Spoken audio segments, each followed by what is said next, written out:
Well, thank you so much for joining us. This is Mark Schumacher, Executive Vice President of the Home Furnishings Association. And I got to admit it, this is probably my favorite hour of the week. We get a chance to sit and to really drill down on important information that can help you in your business.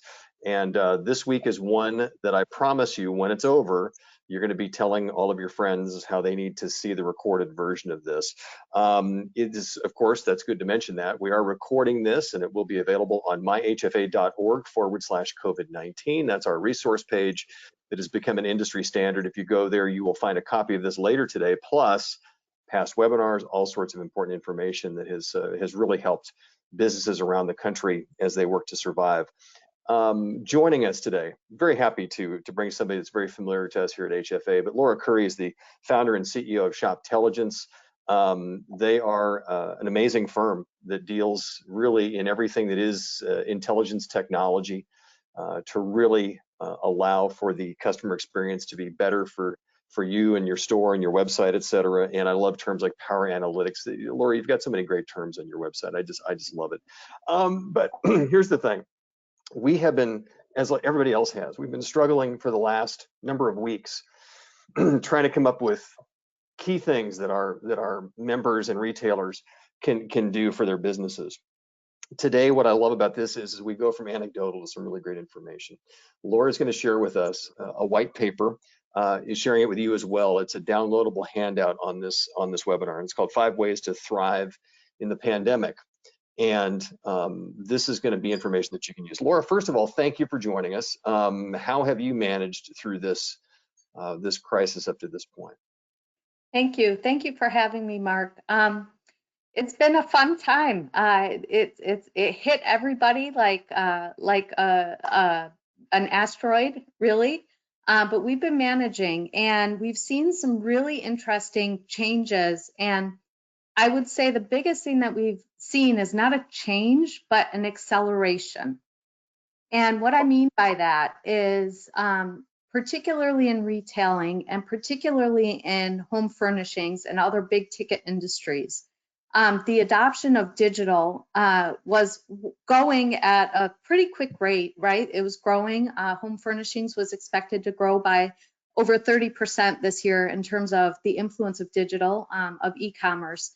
And now we're seeing tremendous growth. So what I think this pandemic has done has really accelerated a lot of the trends that we were seeing before.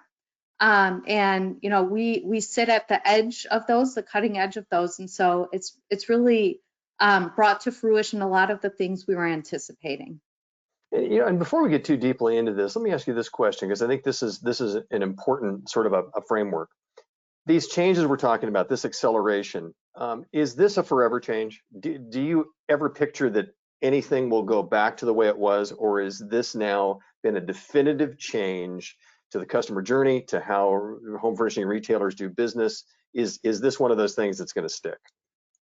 I think there are many aspects of this that will stick. I think the importance of digital will definitely stick. I do not think, though, that e-commerce will remain the only open store as it was during the shutdown.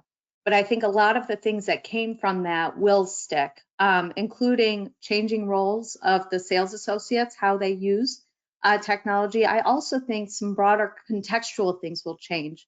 One of them is we've all been stuck at home, and I think work from home is really going to increase. There are many companies that are allowing their and actually requiring their employees to stay home for the balance of the year.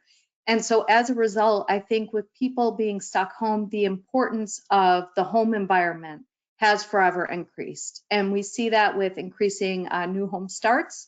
Recently, people buying homes virtually without ever seeing them. And so people are really, really valuing their surroundings. And I don't think that will change. You know, the first little nugget in your 5 ways to thrive is a number that I don't think people are going to be surprised with, but it is a great starting point. You show in your data here that there's been a 200% increase in online browsing for furniture since the pandemic started. And you have mentioned in this piece that you're releasing that this is not just transactional. You used the term, and it took me a second to say it 3 times to pronounce it correctly. In inspirtainment, basically this is actually a form of entertainment. What do you mean by that, and where's that kind of coming from?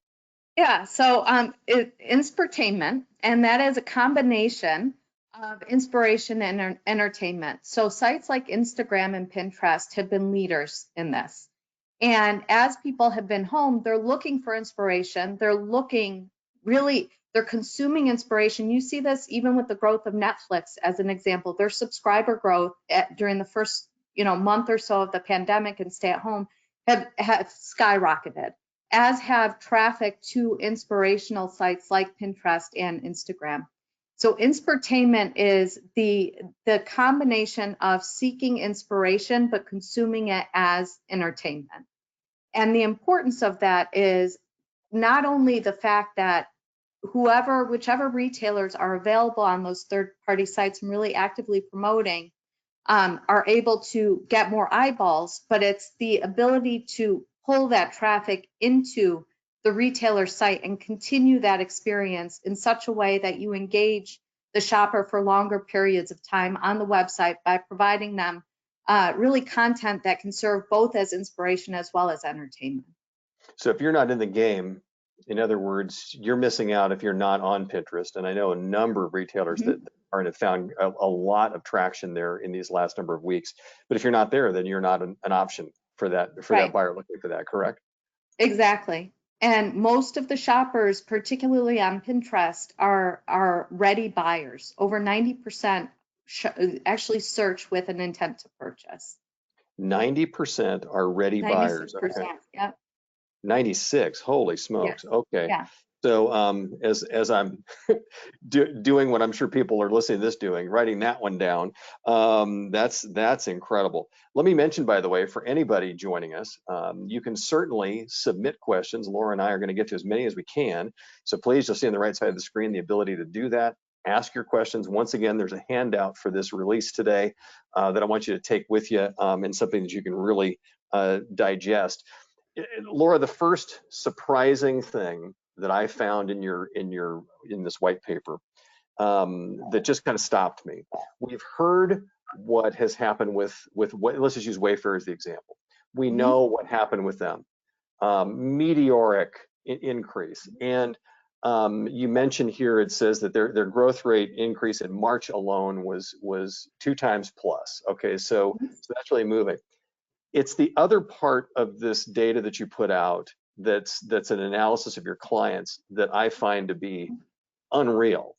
You say here traditional furniture retailers, e-commerce conversion rate growth is 3 times. Tell us, get into those numbers more and tell us how and why, because I think a lot of people on the surface looked at it and said, these increase rates that Wayfair is seeing are just, an anomaly for them. But this seems to tell me that traditional retailers on the e-com side can enjoy a lot of this as well. Talk a little bit about this. Absolutely, yeah. And when we published this, the numbers were actually a little lower than they are today. So traffic across all of our clients is up threefold, which is great. So traffic is doing well. The retailers are doing a great job of driving traffic. It's becoming increasingly competitive, as you might imagine, particularly as e-commerce has been the only open storefront for some time. But now we're actually seeing conversion rate boosts well over 3x. And so businesses, or rather e-commerce businesses that were just a tiny fraction of a traditional retailer's business, in some cases are now playing a much more significant role in actual transactions and revenue generation. And so we're seeing conversion rate lifts, anywhere from 3x in some cases to 8x. It's been stunning. And it's because shoppers are spending time. We look at time on site. Also, the time on site has increased. I would say tens of percentages of points. So no doubling of it, but it's pretty close. So people are visiting. They're spending more time, and they're more likely to purchase. So is there any, now here's the thing that I know, and I always try to sit through these conversations with our guests and think about the retailer who's also listening in. So anything that you've seen in relationship to those that are 8 times with their over their former conversion rates? Are they doing things differently? Is it what they're selling? What have you seen already? And I know you're going to take deeper dives into this at, in these coming weeks, but what are we initially seeing that might be really great takeaways for the people listening? I think a few things. The ones that were actively honing in their e-commerce, dialing in their e-commerce strategy are benefiting substantially. So those who already had momentum coming into the pandemic are now starting to really gain the benefits of that. The other thing that we've been seeing is we call e-commerce, a channel, if you will, and so many retailers look at it as an independent channel. And what we're seeing is a lot of retailers, and we've all heard a lot of talk about virtual sales appointments. And if you think about virtual sales appointments, often it's the sales associates that are helping to transact those transactions on the website. And so now we're seeing a blending of virtual sales associates, which one would normally count in the store bucket, now coming into the e-commerce bucket. And we expect that growth to continue over time. Everyone says e-commerce and store lines are beginning to blur. That is one of the permanent changes that I think will take place. There will be very little. The successful retailers will not look at e-commerce just as a separate channel. They will start to look at digital and physical as one, where one influences the other. And with that in mind, if we can pause switch there for a minute, we've heard about, and while we're talking about e-com, everybody, obviously the brain goes right to website and that part of it. What we're hearing, and we have for the last number of weeks from a lot of retailers across the country, is that there's been also huge increases in people shopping by phone, but that's teed up on their e-commerce site. And we know that there's, of course, the website's also where they're driving the appointments, et cetera. When you talk about this blurring the lines, can you also talk about those things as far as how those fit in as well? Yeah, and those may, and depending on how the retailers are enabling that, those transactions, whether they're via the phone or whether they're via a sales appointment, may end up going into the e-commerce point of sale, which counts then as an e-com sale versus a typical in-store point of sale. So it really depends on how the retailer is set up. But I guess at the end of the day, I'm hearing you say engage them. Doesn't, don't be one-dimensional here, because if you're telling me that those that really, as you say, actively dialed in their e-commerce world prior to, those increases are huge. So the point is, you got to meet people where they are. That's a tried and true comment, but this is what you're talking about, right? Yes, exactly. Gotcha. For those of you just tuning in, if you will, you're joining us here as we're talking to Laura Khoury. She's the founder and CEO of Shoptelligence, and she's been gracious enough to work with us and to release an amazing white paper called Five Ways to Thrive in the Pandemic.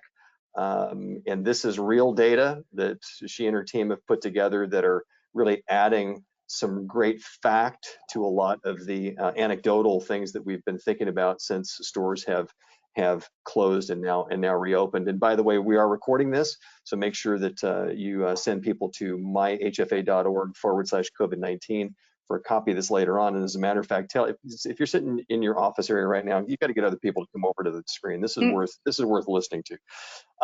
Laura, let's move on a little bit here. And of these 5 ways, one of the things, and this is a perfect moment because you're already talking about this blending, but let's talk about this e-commerce boost here. How is that really impacting the brick and mortar? You've already talked about some of this blending from the sales side, but let's go a little bit deeper on that. What are some ways this has really impacted that? So one of the primary ways, and everyone has, I haven't talked to a retailer yet that isn't experiencing some crazy increase in in-store conversion. And that is important for a couple of reasons. Number one, obviously, foot traffic's going to be down. So if conversion is up, you have a shot at least maintaining your sales volume. In fact, I just saw a release here, American Eagle, the stores that are open are at 95% of their pre-COVID revenue. And so there are retailers, even though that's not furniture, but there are retailers that are actually doing okay through this, even with reduced foot traffic. But what that means is when a shopper enters a store, they have already done all of their research and they are there specifically to transact. And so that makes the website and the e-commerce, the website really all that much more important, because you have to be able to do what you do in store, which is really show these beautiful vignettes that will inspire the shopper online in order to get them to consider and really expand their consideration set, because by the time they get to the store, they're unlikely to want to do a big tour of the store and be open to more, I would say, more upselling or cross-selling. And so expanding their consideration set online is that much more important to get the larger sale when they're in store.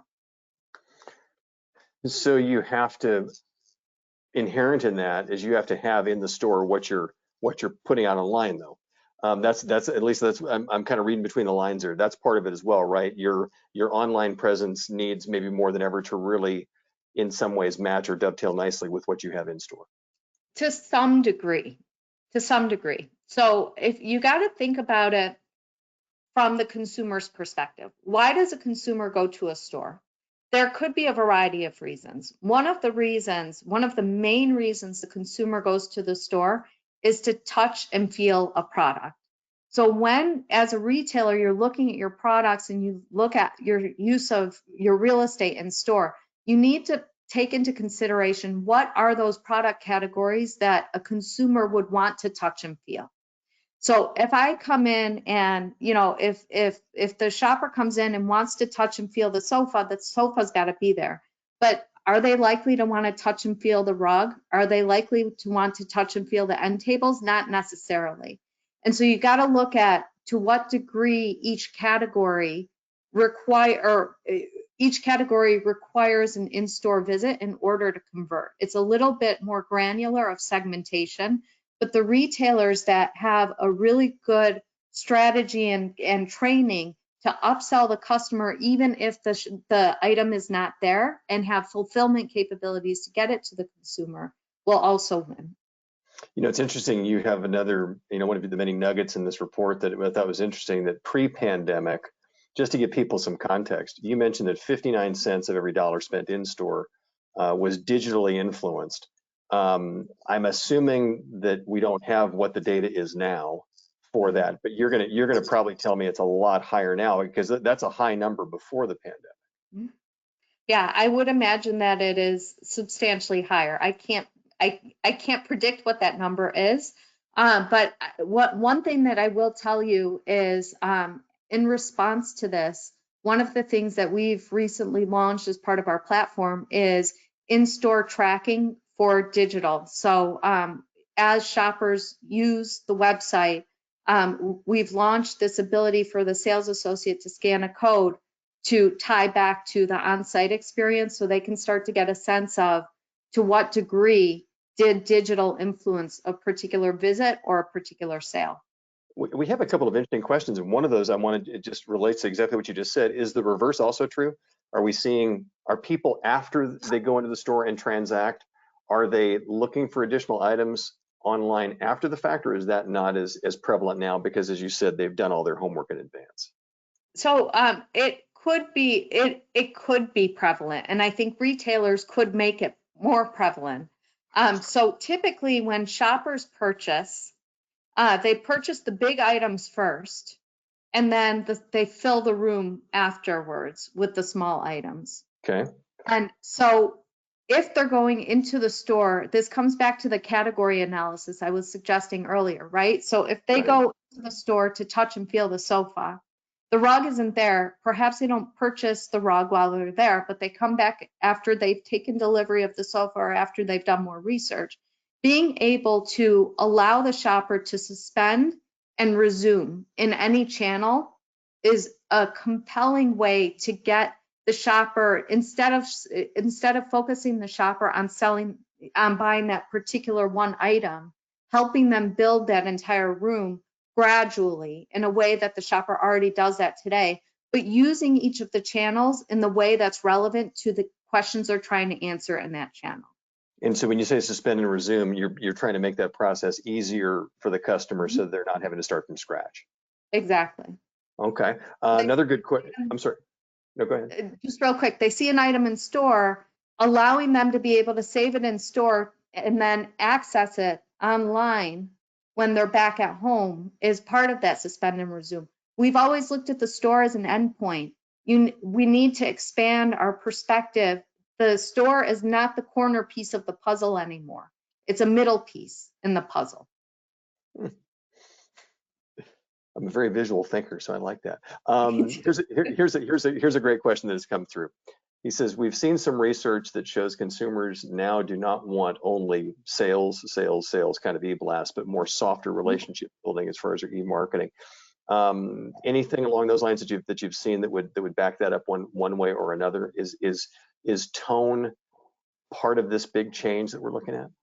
Absolutely. And I think our recognition of it is maybe the bigger change. In fact, one of the things that we haven't published this yet, so I can't say. You're going to tease us, is what you're saying. But we do a lot of research, and we are very analytically minded, as you can imagine. And there was a study that came out in 2019 that talked about the relationship between trust and loyalty and commitment. And trust is a leading indicator, the primary leading indicator to brand commitment and brand loyalty. And one of the major components of trust is the consumer perceiving that the brand is there to help them first instead of themselves first. And so changing the conversation in such a way that it is more consultative and less sales oriented is an important component of building trust, which ultimately leads to the transaction, which ultimately leads to loyalty. Wow. And so that is absolutely a key component. And it is really interesting because as stores reopened, I don't know if you noticed this or not, but when stores are reopening, it was right around Memorial Day and the run up to Memorial Day.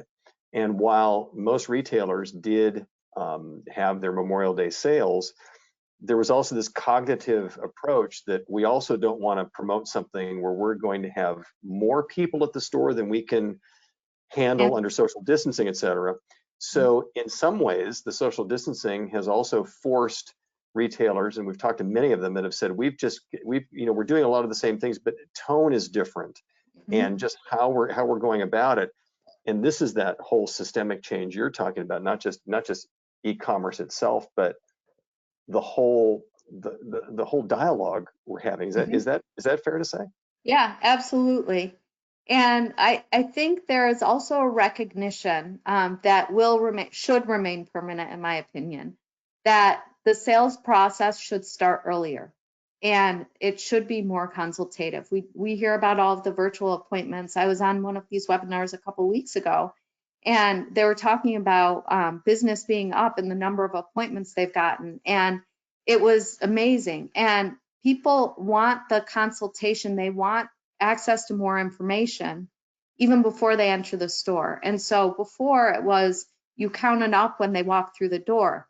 Now there's this concept of the digital up and this understanding in everybody's gut now that a digital up is very likely to lead to a physical up.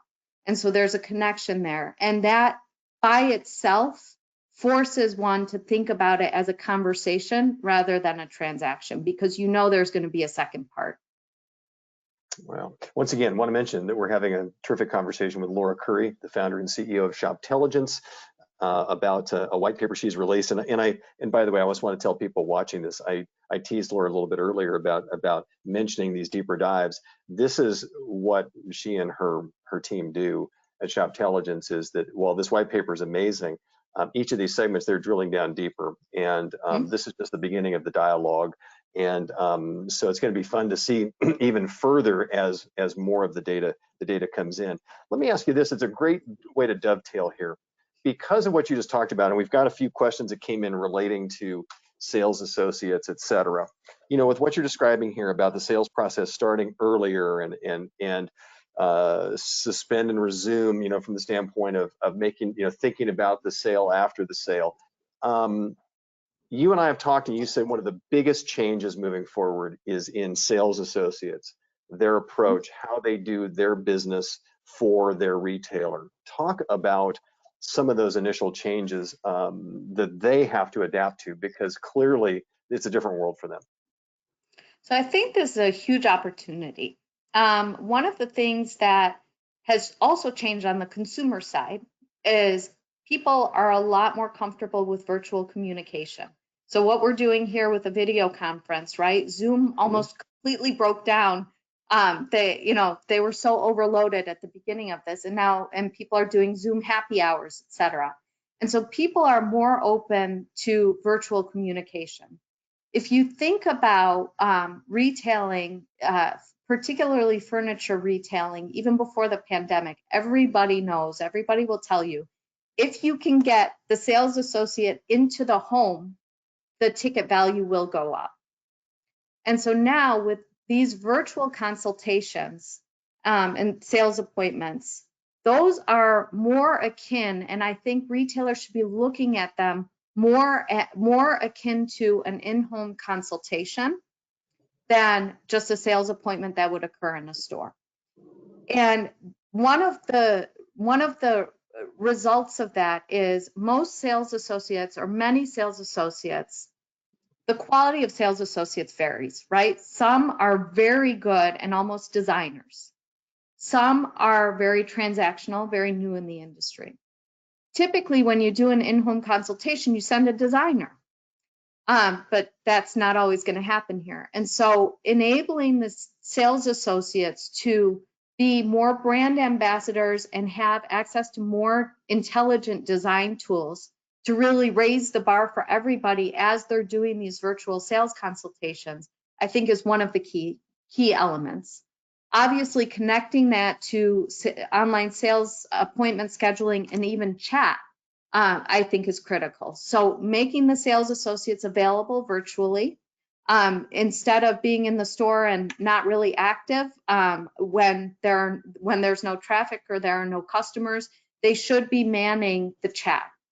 Consumers don't always want to schedule appointments. So there should be some that are on call to take appointments or take requests as they come in and provide that value add service. Then if you think about the questions a consumer asks a sales associate, if I want to know, for instance, product specifications, or I want to know the price, those things are typically self-service, available via self-service on the website. But if I want to know how a bed feels, I want to know how a fabric feels, I want to know, is this, this blue more navy or is it more teal? They're going to want to ask somebody. So also understanding what kinds of questions the shoppers will want to ask to the sales associates and training those sales associates is important. Then allowing the sales associate to really sell the room instead of selling the individual product, I think is also a critical component to maximize everything, maximize the value of every interaction. And then finally, and this may be obvious, but it needs to be said, technical training may be required for some sales associates, whether it's a change in how you hire or it's training. A lot of the resistance we often hear about is, particularly when it comes to sales associates, is it's so hard to train them to use technology as part of the sales process. It's just too much. They're not going to do it. Well, now the sales associates that are being commissioned on online sales are going to want to do it because there's something in it for them. Well, and we promised folks that tuning in some great data, and your data on this is again kind of amazing. This is not just anecdotal. Your research shows that 50% or more increase in revenue per buyer because of an in-home consultation. Yeah. So my revenue per buyer is 50% going to be 50% or higher with that in-home consultation. Mm-hmm. We're not talking about incremental percentages here. So No. we're talking, I mean, that's incredible. And here's the other thing that's interesting, 32% increase in revenue per buyer from online virtual designers. So while that's terrific, and I don't think that, you know, anybody would argue about the fact of, you know, having some virtual design aspects being so important these days in so many websites, we've seen it in so many folks' websites. But that's, you know, you're almost saying here that a live body can almost double that per buyer sales number. Yeah. It's incredible. Yeah, it is. It's a huge opportunity. The challenge with the in-home sales design though, or the in-home consultation is typically it is a designer doing that. And Mhm. training all of your sales associates to become a designer is not realistic. So if you can do something in a more scalable manner, which is give them the tools, you'll see lifts in revenue per buyer upward of that 32% number. In fact, now our data shows that when shoppers are engaging, in the COVID times, we're seeing revenue per buyer lifts of 40 to 55%. This is with just virtual designers. This is, yeah, with use of Wow. shoppers, yeah. Unbelievable. Wow. Want to remind people we're at the halfway point here of our webinar today with Laura Khoury, who is sharing with us a really incredible paper called 5 Ways to Thrive in the Pandemic. We've gotten some more questions, Laura, and I want to get to some of these because I think it's great. And this is a wonderful one. You know, it says here, high-end or luxury dealers realize a higher percentage of you know, customer order business. What are the current challenges those retailers are facing? You know, we've had a lot of guests on these weekly webinars really try to drill down on the whole issue of price point and where we are with, you know, with that. Have you seen any data thus far that would give us any insight? In terms of high-end customers or in terms of spending power? I would say both. Let's answer both. They're both really good questions. And even So, if you've got a retailer that has just a good mix of product, and you know, or that, you know, which part of their portfolio seems to be you know, really the more popular for the buyer today. we are seeing increases in some of the larger categories, sales of some of the larger categories, so the more expensive items. We haven't really looked at it in terms of the price point distribution. That would be an interesting one actually to see. But in terms of consumer spending power, and you look at, you know, unemployment rate, yes, is high. However, there are so many people that are either remaining employed or are getting subsidies and benefits that the consumer has not really been impacted to the same degree as they were in the 2008 recession. And so I think that's part of why the furniture industry is actually doing all right now. Well, I mean, and at this point, I guess it seems what I'm hearing you say, and what I've been hearing other people say is that these trends, these buying trends, transcend the categories. This is about the shopper changing the way that they're doing business, regardless of the price point. Is that fair? Yeah, absolutely. Yes, I would agree with that. Wow. I want to get into let's see. There's actually another question just pinged here. Here's a great one. The question is, what AR tools, augmented reality would be a good way to empower a sales associate in this area. So are we seeing that with that whole virtual design situation? Is there becoming a premium now on a lot of the technology to upgrade websites, things of that sort?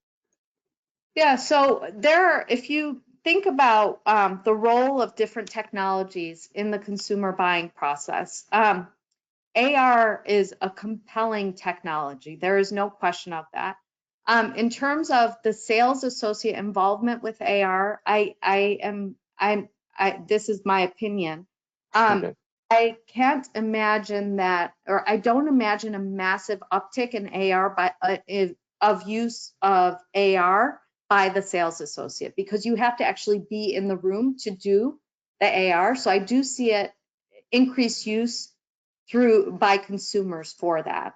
And AR is really, in my opinion, at the end or toward the end, as they've narrowed into their selection to see, will it fit in my room?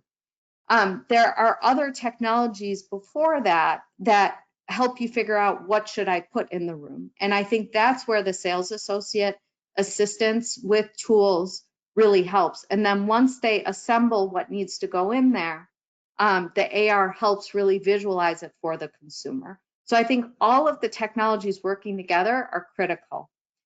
Do I see AR increasing? Yes, I do see the adoption of AR increasing. It's getting less and less clunky.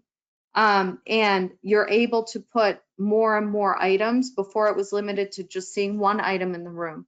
Now there are some technologies that you can see multiple items in the room and then render a VR from that AR. And also, it's interesting that one of the things that you mentioned in this paper is for stores, if they can, to broaden their assortment. Can you talk about that a little bit? Because I know that there's maybe sometimes a little bit of pushback to broaden, one's merchandise in the store. Yeah. So there's no real estate cost for broadening the assortment online, right? So you're not paying for extra square footage, and obviously in retail we measure effectiveness, but in terms of retail sales per square foot. So in this case, your denominator is 0, which makes it infinite, right? Your sales per square foot. And so online, there are some categories that are particularly amenable to drop ship.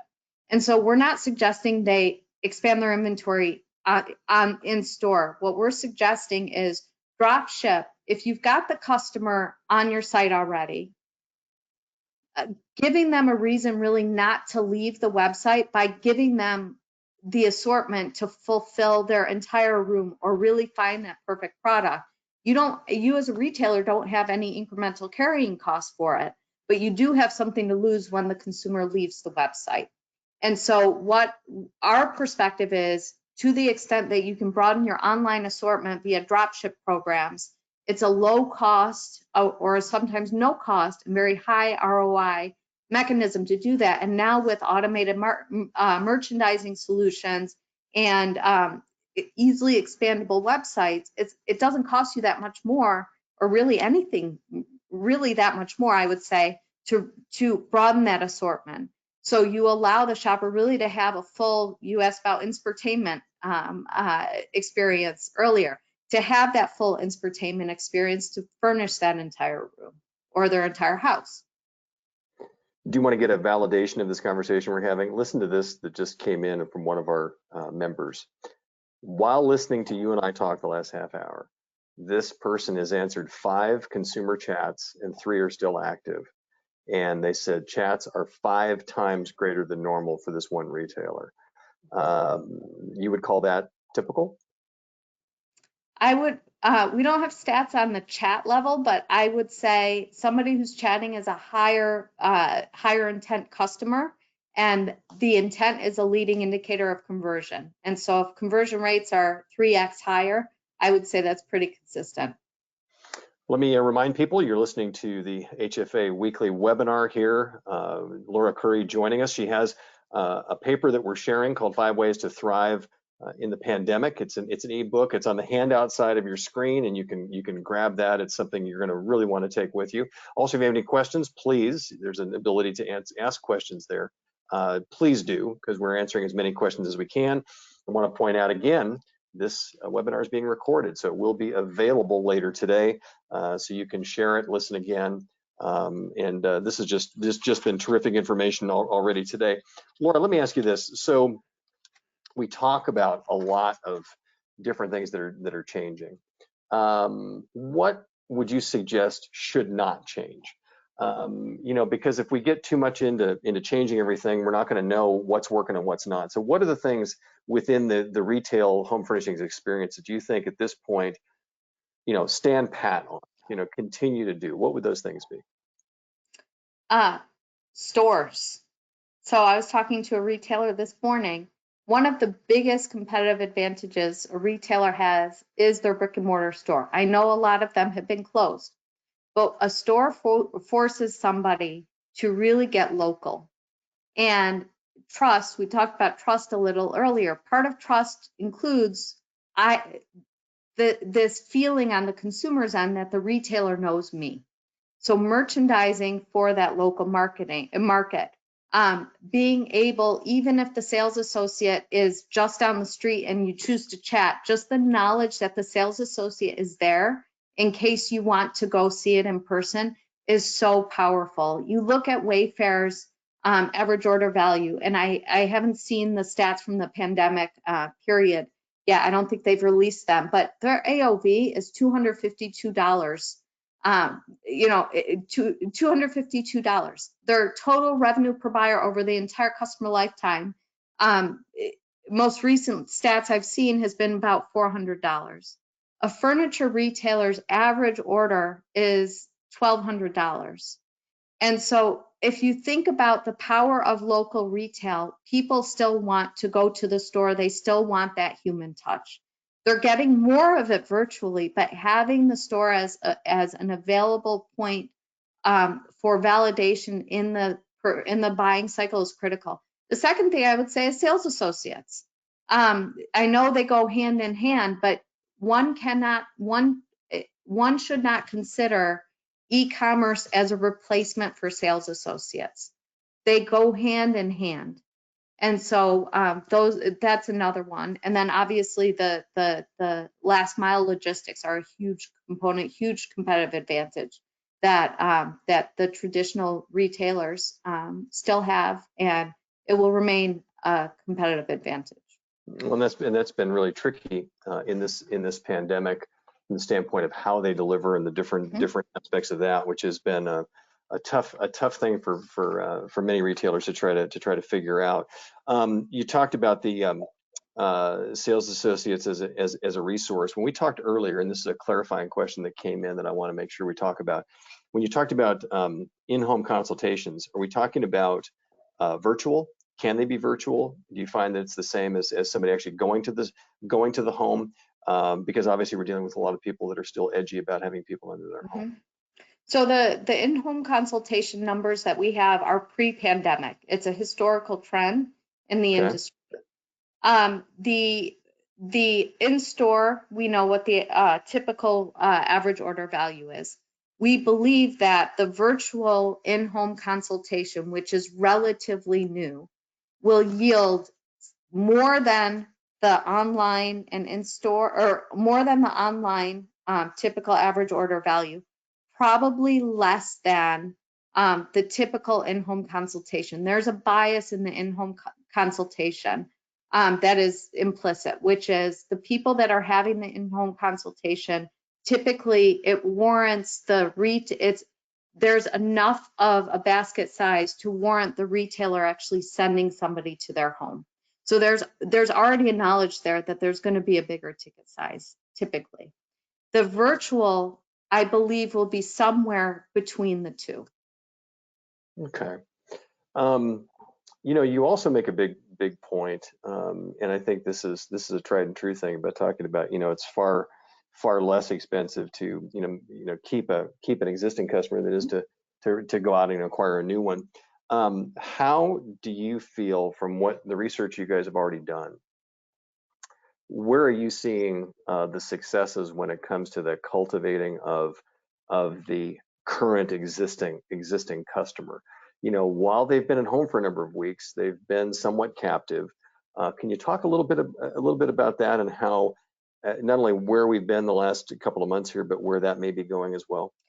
Yeah, I think there are a few trends and few things that can merge for that. So customer retention is insanely valuable. It's 5 times more expensive to acquire than it is to retain.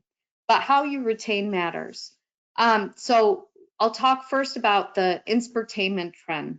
So to the extent that you can provide value add content to that consumer that is not always promotion centric, the consumer is more likely to continue opening the emails, opening the mail, and engaging with you. So you become the first retailer that they think of when they have a need. And in this time, they do have needs, especially as people are working from home and they want, they're upgrading home offices, et cetera, and doing all of the honeydew projects and redecorating that they've always wanted to do. So infotainment as a mechanism to reach out to customers on a regular basis to bring them back is one major way. Second way is after we talked about this, the store not being the corner piece on the puzzle, but being a middle piece in the puzzle. Mm-hmm. So after the shopper purchases, whether in store or online, being able to merchandise to that shopper based on what they purchased, other items that they want to consider for that room is another great way to get shoppers back. So I buy the sofa first. I haven't figured out necessarily the lamp, the wall hangings, the rug in some cases, the end tables, etc. And so being able to bring that shopper back after the purchase in a timely way to help them finish the process is another major mechanism. And then the third major mechanism that I think is extremely powerful and can be combined with the first two is leveraging the open to buy. So 50+% of transactions in home furnishings are financed. Very often there is room left on the credit line in addition to what the shopper already purchased. Being able to market relevant merchandise to the shopper in that remaining budget against the item that they purchased or helping them show inspiration for other rooms and other projects is a great way to leverage that in order to bring the shopper back. It's easy, it's less friction. They don't have to apply again for credit. They know the assortment, they know the store, and they've already done business with you. It's a fantastic way to drive repeat business. You know, the question that I'm hearing come up a lot in just the last week and a half in particular is that you know, no one was sure how the beginning of it. I know there's still a lot of stores and retailers that are struggling, that are still working to reopen in certain parts of the country. But those that have reopened, there's been a lot of really great success. You know, May was a very, very solid month for a lot of people, surprising in many ways. So there's a ton of retailers that are sitting there with fingers crossed, hoping for some sort of sustainability of this. You know, we don't know what's going to come next, Laura. We don't know if there's going to be another setback or anything along those lines. But what would your advice be based upon the data that you're seeing for retailers right now to position themselves for sustainability, no matter what might come? You know, what does that look like? Because that's the thing that is really kind of the big question that they're all trying to answer right now. Yeah. So I think really you got to think of different scenarios, right? So we're hearing in states that are reopening, there's an uptick in cases again. So you know, worst case scenario, stores have to close again, right? And we go back to stay at home if the pandemic. I heard South Korea in some cases is doing that. Best case scenario, I saw today that the number of continuing unemployment claims is actually leveled, and we've seen a continuous drop. It's still at high numbers in new unemployment claims. And so the economy could have already taken the hit, right, in terms of unemployment. And so that's on the best case scenario. So in both cases, we know that some of the changes have been permanent and are permanent. One is the fact that the consumer is wanting to research online and increasingly wanting to buy online. And so one of the best ways to make sure you've got sustainability is to continue investment in the digital channel, because it's almost like a safety net. If stores have to close, we have seen in this pandemic that companies can stay afloat just on their e-com. It's tough. There's no question. It's tough, but they can stay afloat and there are still sales coming in. And so that is number one. Number two is continuing the conversations with the customers you've newly acquired with the increased traffic to get them to come back, right? So we know work from home is going to be a permanent change, marketing around that. And so really being able to continue conversations to retain the new customers you've acquired with the recent transactions is another way. And then training the sales associates, again, in case we have to go back to or foot traffic doesn't increase, retraining the sales associates to virtual sales through what we call co-shopping is another way. I mean, would you just say embrace the change? It's natural for people want to go back to the way that they've done business for the last 20 or 30 years. Is this really about just embracing the change because of where we're seeing these numbers trend and how it's truly changing the customer journey? Yes, it is absolutely changing. Inertia is very difficult. My hope is that we were at one level of inertia, we had a big impact, and now we're at a different level of inertia. This inertia is one of adoption of broader digital strategies, more investment in and attention to digital, and digital transformation of every aspect of this business. That inertia, I think, needs to stick. And I'm just gonna throw this out there for those that might have tuned into this webinar a little bit late, but to give you an idea about some of those changes that Laura's been talking about. I do think that for me personally, the big takeaways here involve just one particular place at the moment, focusing on one, and that's Pinterest. You talked earlier about the fact that 96% of pinners, look for inspiration with the intent to purchase. But there's one other bit of data in your report that we failed to mention, that 86% say what they see on Pinterest influences their final decision. Yeah. Talk a little bit about that, because this isn't just a question of, oh, well, this is I'm gaining inspiration. I mean, this is really talking about those pictures, if I'm reading this correct, can actually help you close the deal. It's not just the inspiration piece, it's actually taking them one step closer to the transaction. Yeah, and it is. And to the extent that a brand or a retailer is on Pinterest and is able to show inspiration, you have an opportunity with a captive audience really to close that deal. And so we were just talking to one of our clients yesterday about manning social media monitoring and engagement. And in automotive, they've been doing this for years, but really digging into social media and engaging with shoppers where they are. This is part of meeting the shopper where they are.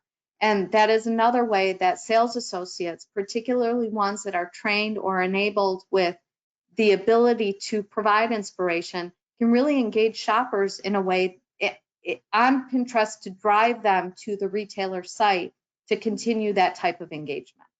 Inspiration influences sales. And let me mention to people, by the way, that we've got a little bit of a present for everybody. You're going to receive an email after this webinar that's going to include more about this ebook, but also connect you to some of the deeper dives that Laura and her team are undertaking. This report that you can download, the 5 Ways to Thrive in This Pandemic, is just the starting point. So Laura, what are the if you can, give us a little bit of insight here. What are the areas that you, from your wearing your data hat, I mean, this is what you do. So what are the things that you want to see? What do you want to drill down on? What's going to be the most interesting data that's going to come out in the next few weeks that is going to be the groundbreaking stuff? What is it you're thinking are going to be the keys to the future in certain ways? I'd like to see store sales velocity, right? And I'd like to watch the continuing trend in-store conversion. I also would like to see, those retailers that have adopted virtual sales. It'd be amazing, and I've not run into many retailers really yet that can measure to the level of granularity. But if I could wave a wand and say I'd want to see this particular data, I'd love to see not only the in-store conversion rate, but the length of time a shopper is in store, and look at to see to what degree it's decreased, because to me that is one of the biggest signs of the change in the customer journey. So, right, this is that get in, get out. This is the days of kind of window shopping. I don't know, say they're over, but they've changed. So what just to give you a little insight, because I want to get in your head a little bit, what will that tell you? If you know that it's shorter than then is that going to really dramatically impact how I as a retailer approach that, or what's that going to tell you as a Yes, it will, because it will tell you that if it is decreasing, so if it doesn't return to what it used to be, if it is decreasing, that means that doing the upfront, handling the up in the digital channel is going to be that much more important. And then following through with the up after the store visit is going to be even more critical, because they're there to answer a very specific, the customer's there to answer a very specific question. If they convert, they're great, but that also doesn't mean that the conversion will end. Conversion is not a one-time thing. Conversion on one item is a one-time thing. But there is an opportunity to really continue the conversation, start the conversation online, continue it in store, and then continue it further in digital after. I think you've got me kind of thinking differently, and this kind of makes sense. So you talked about earlier about that time on site is way up. Mm-hmm. So if we're looking at this balance of just the customer's time, where am I spending most of my time? If you look at the journey soup to nuts, and you Mm-hmm. say, okay, we know that 50% of their time is spent, let's just say, shopping online, X amount of time in store. I'm also thinking that for that retailer out there, you can help them understand where they should be spending their resources. Mm-hmm. Is that fair? Yes, and where they should apply their sales associates' times. Okay, right. Because if you put them, because a lot of people are putting their salespeople online as well, so you could do that. Here's a question. The last one that came in. We've got time for one more question here. We've this whole kind of, and it sounds kind of cold, but it just is what it is. This get in, get out mentality. People doing that. We also have a unique industry when it comes to our furniture markets and those sorts of things. Have you been hearing anything related to that part of the buying process from manufacturer to dealer as well? And you interact with so many retailers. I'm just curious. That's a little bit of an offshoot question, but it's a good one to ask you while you're here. We don't have like much hard evidence, just conversations that we've had.